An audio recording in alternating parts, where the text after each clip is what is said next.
All right, so today we're going to be finding the areas of polygons, but we're going to be using trig instead of using the special right triangle rules. So I could do this one either way because it has special right triangles, but if I gave you like a 7-gon or a 9-gon, you'd have to use the trig method. I've included some special formulas right here. If you don't want to work out and figure out how everything works, you could just memorize these formulas and apply them to any regular figure. If I give you a side, you use this formula. If I give you an apothem, you use this formula. If I give you a radius, you use this formula. You do need to know this bottom area, the area of a triangle, if you have side angle side with the angle included. All right, so starting out here, I'm going to set the trig up for this problem. So I already have the side length. What other information do I need to be able to put it in the form 1/2 AP? All right, so I need the apothem. I need A.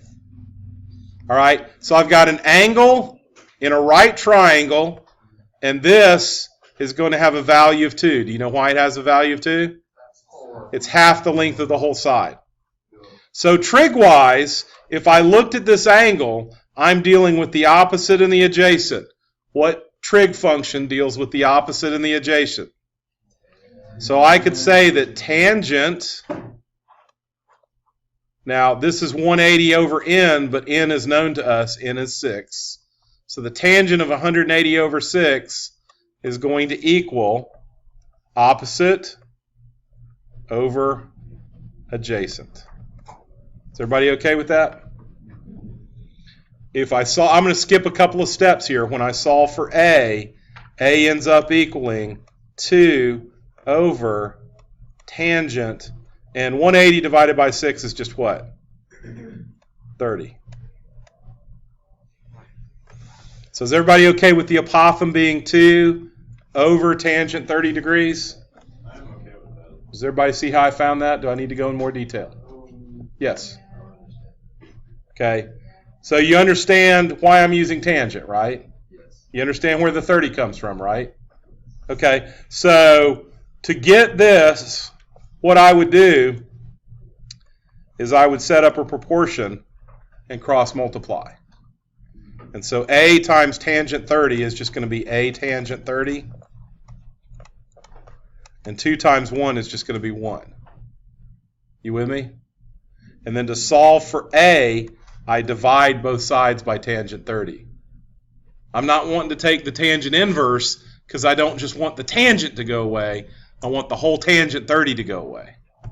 So A is going to equal 2 over tangent 30. Does that make sense? Okay. So I've solved for A. I found the apothem. Now the area is equal to 1/2 the apothem times the perimeter. So the apothem was 2 over tangent 30 degrees. Oops, I don't know why I put equal. That's way too big. Let me write that a little bit better. Write that whole thing a little bit better. I can do better than that. All right, so that's going to be 2 over tangent 30 degrees. And then how do I find the perimeter? 4 times 6. Side length times number of sides. So if I were to multiply that all out, the 1/2s would cancel each other. Or I'm sorry, the 2's would cancel each other. 2 and 1/2 cancels. And in the numerator, I'm going to get 4 times 6, which is 24. And in the denominator, I'm going to have tangent 30. So I can just put that in the calculator now, can't I? By the way, how to check and make sure your calculator's in the right mode? 24 divided by tangent 30. And I get 41.6 when I round off to the nearest tenth. Is everybody okay with that? Now, if you wanted to, instead of doing all of this trig figuring, you could use my special formula. And you could just go straight to it with the special formula. And you can just plug and chug. So if I did it that way, let me use a different color to show you that way. So area would equal, what's the side length? 4 squared times how many sides? Over 4 tangent 180 divided by 6, which is 4 squared times 6 is 16 times 6. 16 times 6 is equal to 96 over 4 tangent 30. And 96 divided by 4 just leaves you with 24 in the top. See how you get the same thing? So would you do that over the other one? So do you want to memorize the formula or do you want to understand the concept? Memorize the formula. Then I would do the top. The formula will always work. The problem is the formula might not stay with you to the exam. I don't understand why you have to use tan though. Why can't you use Okay, so this is the angle that we know the value of, right? Yes. In a right triangle. In relationship to this angle, this is the opposite and this is the adjacent. Tan is the only trig function that uses both the opposite and the adjacent. Sine uses opposite and hypotenuse. Cosine uses adjacent and hypotenuse. So, Like yeah. you use that instead of using like the 30, 60, 90. Yes. Okay. So because if I don't give you a 30, 60, 90, And you don't. then you don't have the special rules. So this one can be done using the 30, 60, 90. I will make sure you know how to do the 30, 60, 90 stuff. How will I do that? I'll tell you to leave your answer in simplest radical form. If I wind up with this as an answer, how do I convert this to a square root? I don't know. So I can check either way. Hey, Hey, do you have a question? yeah, when I enter that into my calculator, I get simplest radical form. You do? Yeah. Oh, I guess because you set your calculator up in the math prep. So go from math prep to classic and you won. Here you go. There we go. Just sit over at the table over here. Good luck. Thank you.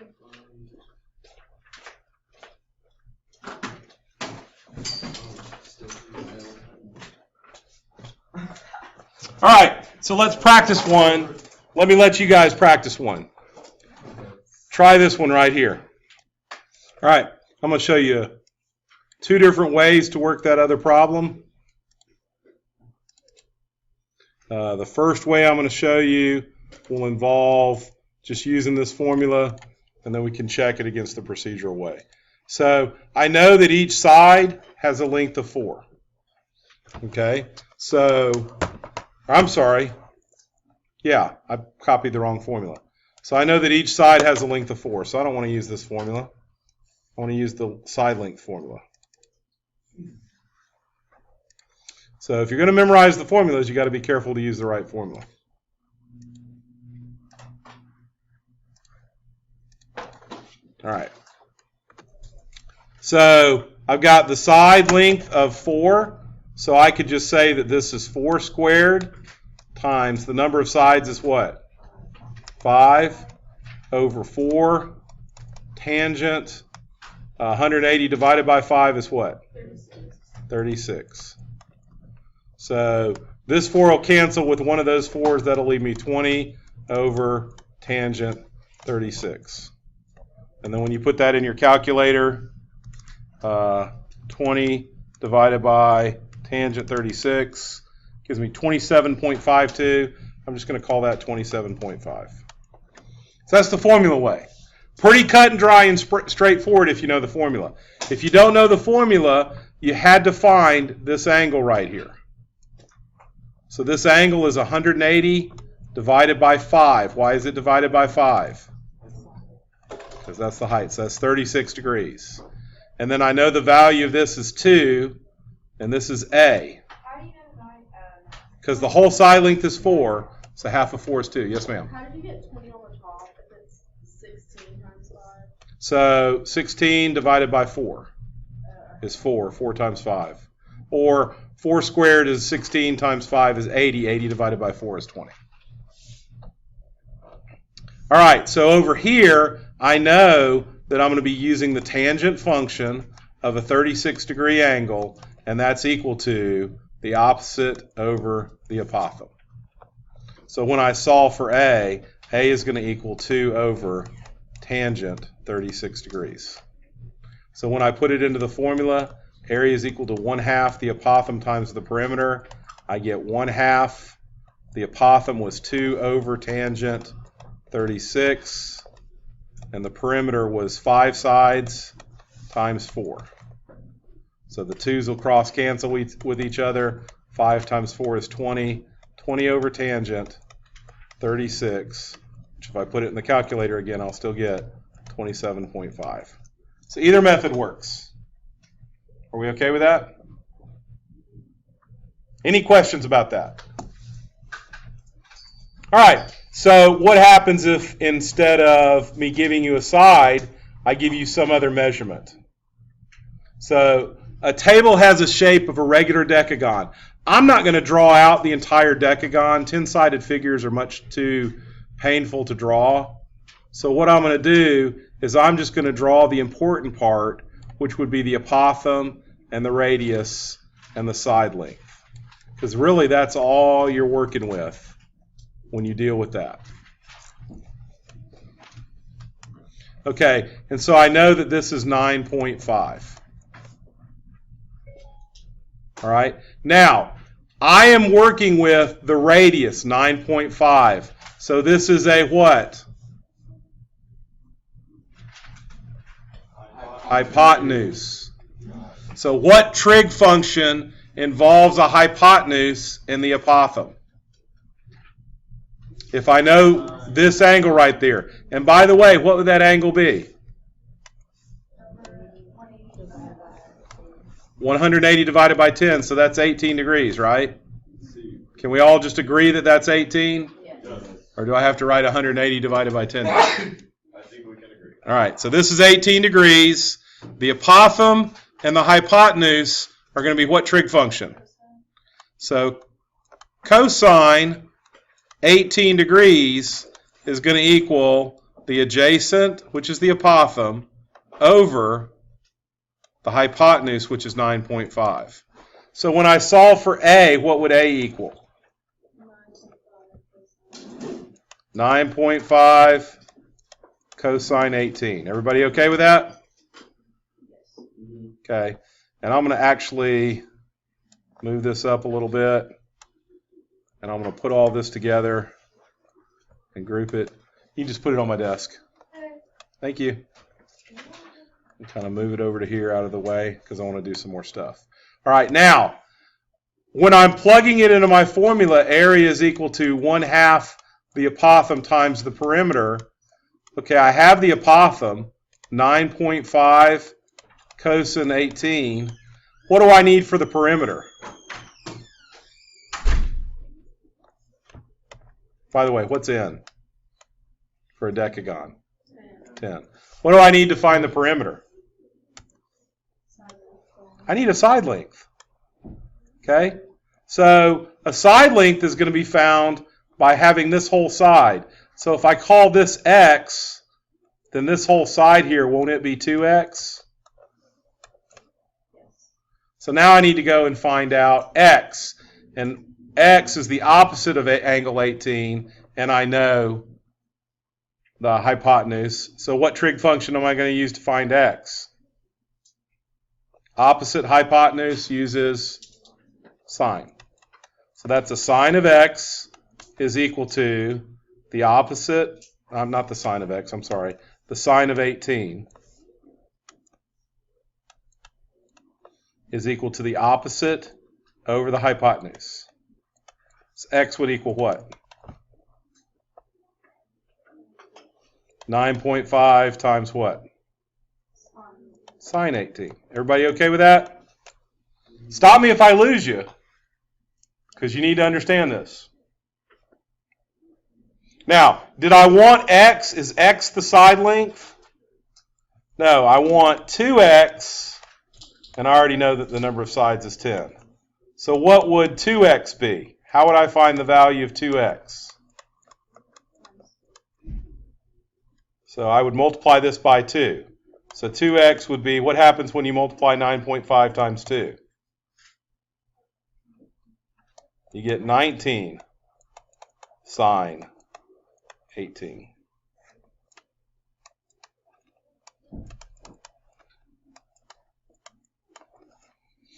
So, and then I forgot the times 10. Let me put the times 10 in there.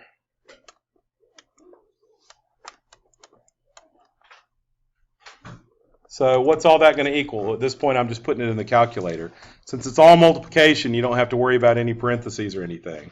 So 0.5 for the 1/2 times 9.5 times cosine 18. Don't forget to close your parentheses on your cosine. Times 19 times sine 18. Don't forget to close your parentheses. Times 10. And when I put all that in my calculator, I get 265.2, which is 265.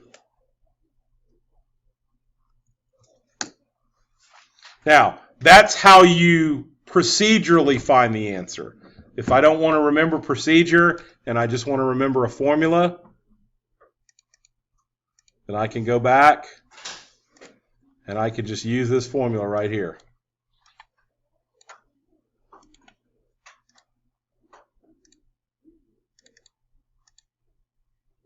And so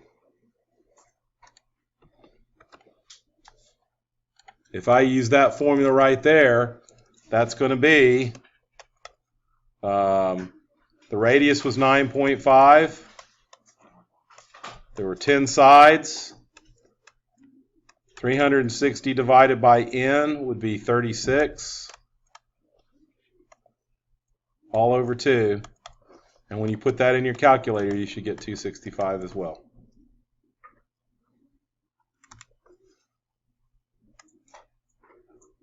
Oops. So I don't care which method you use. You can use the one inside the red box or you can use the one outside the red box.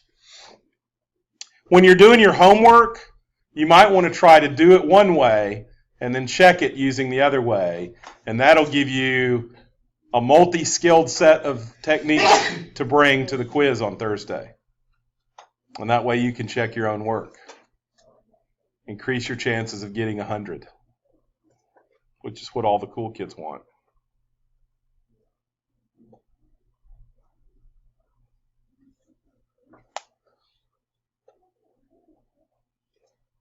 Everybody okay with that? All right. This one, you have to know that formula at the bottom.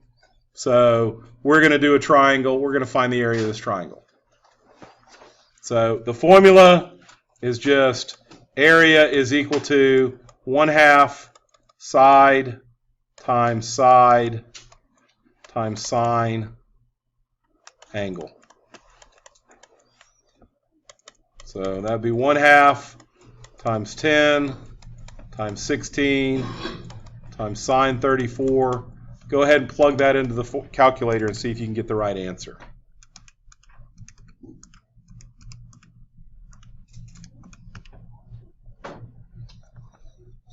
If we round it off to the nearest whole number, you should get 45 square inches.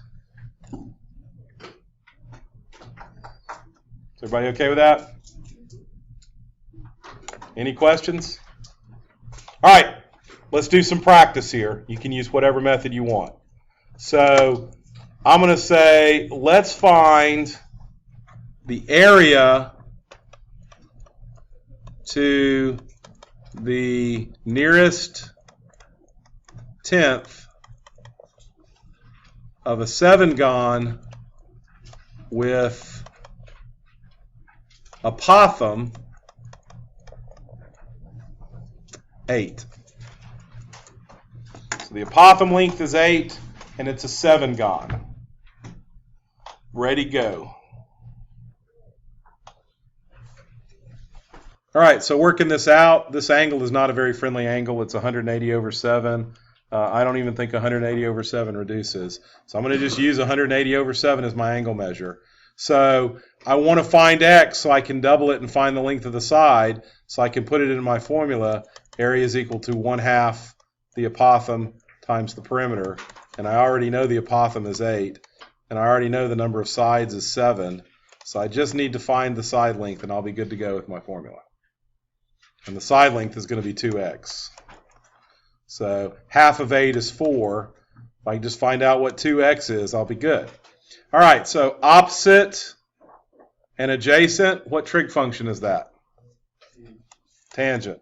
So it's the tangent of 180 over 7 is equal to x over 8. So x will equal 8 times tangent 1/87. Okay, so that's what I'm going to put in there.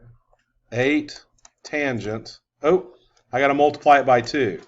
So 2x is 16 tangent 1/87.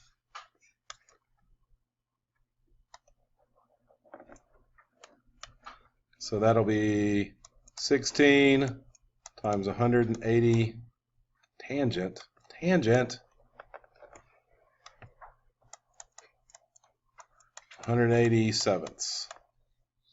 So putting that in my calculator, I get 4 times 7 times 16 times tangent 180 divided by 7. And that gives me 215.7. Everybody okay with that?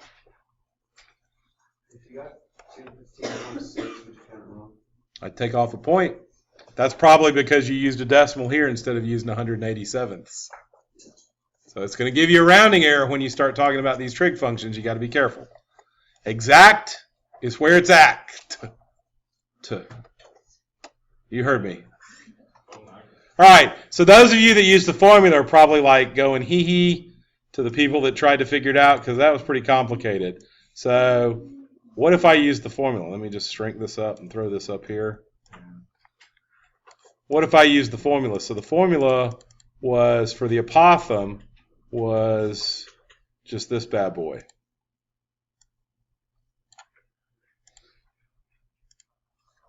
Oops, why do I keep doing that? So using the formula, it's going to be 8 squared times 7 times tangent 180 over 7. So that's 8 squared times 7 is 448. 448 tangent 180 over 7 would be, hey, 215.7. So you get the same thing either way. I've provided those 3 formulas for you to memorize if you want to, for it to be easier for you. You need to understand the procedure, even if you don't correctly implement it. All right, that's all I got.